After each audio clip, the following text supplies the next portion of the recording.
ঈদের ছুটিতে বাংলা সাহিত্যের প্রথম মহিলা কবি চন্দ্রাবতীর মন্দির বাড়িতে ভিড় করেছেন দর্শনার্থীরা। শুনছেন ময়মনসিংহ গীতিকা খ্যাত কবির প্রেম বিরহের বিয়োগান্তক ইতিহাস। তবে যথাযথ সংস্কার ও কবির রচিত রামায়ণের পাণ্ডুলিপি ফেরত না আনায় আক্ষেপ উত্তর পুরুষের। গ্লিটারের টুইন লেমন ও অ্যান্টিব্যাকটেরিয়াল ফর্মুলা বাসনকে চকচকে জীবাণুমুক্ত করে আমাদের দেয় গ্লিটার গ্যারান্টি। হাতেতে ফুলের সাজি কন্যা চন্দ্রাবতী, পুষ্প তুলিতে যায় পোষাইয়া রাতি।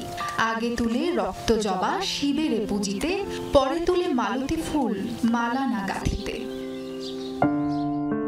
সমতলে একাকার হয়েছে ফুলেশ্বরী নদী। কালের সাক্ষী হয়ে টিকে আছে ময়মনসিংহ গীতিকা খ্যাত কবি চন্দ্রাবতীর স্মৃতিধন্য মন্দির বাড়ি। মধ্যযুগীয় বাংলা সাহিত্যের প্রথম মহিলা কবি চন্দ্রাবতী কিশোরগঞ্জ সদরের কাচারিপাড়া গ্রামে 1550 খ্রিস্টাব্দে কবি দ্বিজ বংশীদাস ভট্টাচার্য ও মাতা সুলোচনার ঘরে জন্ম তার। চন্দ্রাবতী আর তার শৈশব কৈশোরের বন্ধু জয়ানন্দের প্রেমের উপাখ্যান আজও অমর। কবি নয়নচাঁদ ঘোষের রচনায় উঠে আসে বাস্তব জীবনের সেই প্রেম গাথা। মধ্যযুগের মহিলা কবি চন্দ্রাবতীর বাড়ি পরিদর্শন করতে আসছিলাম ঈদের ছুটিতে। চন্দ্রাবতীর বাবার মন্দির, চন্দ্রাবতীর মঠ, সবকিছু দেখে অনেক ভালো লাগছে। প্রেমে আঘাত পেয়ে আমৃত্যু শিব পূজায় মগ্ন থাকার সিদ্ধান্ত নিয়েছিলেন চন্দ্রাবতী। একসময়ের খরস্রোতা ফুলেশ্বরীর তীরে নির্মিত সেই শিব মন্দির আজও মাথা উঁচু করে দাঁড়িয়ে। চিরকুমারী থাকার ইচ্ছা থেকে রামায়ণ কাব্যগ্রন্থ রচনা করেছিলেন এই বিদুষী নারী। সেই অসমাপ্ত রামায়ণই তাকে অমর করে রেখেছে। এছাড়া মলুয়া, দস্যু কেনারামের পালা তার রচিত কাব্য।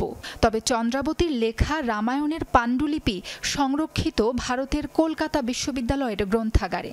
তিনি আমাদের এই গ্রামে জন্মগ্রহণ করছে, আর এই গ্রামে জন্মগ্রহণ করার কারণে আমরা অনেক গর্বিত। চন্দ্রাবতীর নিজ হাতে লেখা রামায়ণের যে পাণ্ডুলিপি, সেটা ভারতের বিশ্ববিদ্যালয়ে আছে। সেটা যদি এখান থেকে আনা যায়, সরকার যদি উদ্যোগ নেয় তাহলে ভালো হয়। চন্দ্রাবতীর জন্মস্থান ও রচনার সিক্তভূমিতে প্রতিদিনই ভিড় করেন দর্শনার্থীরা। পুরাকীর্তি হিসেবে প্রত্নতত্ত্ব অধিদপ্তর এসব দেখভালের দায়িত্ব নিয়েছে। সাবরিনা লিজা, যমুনা নিউজ।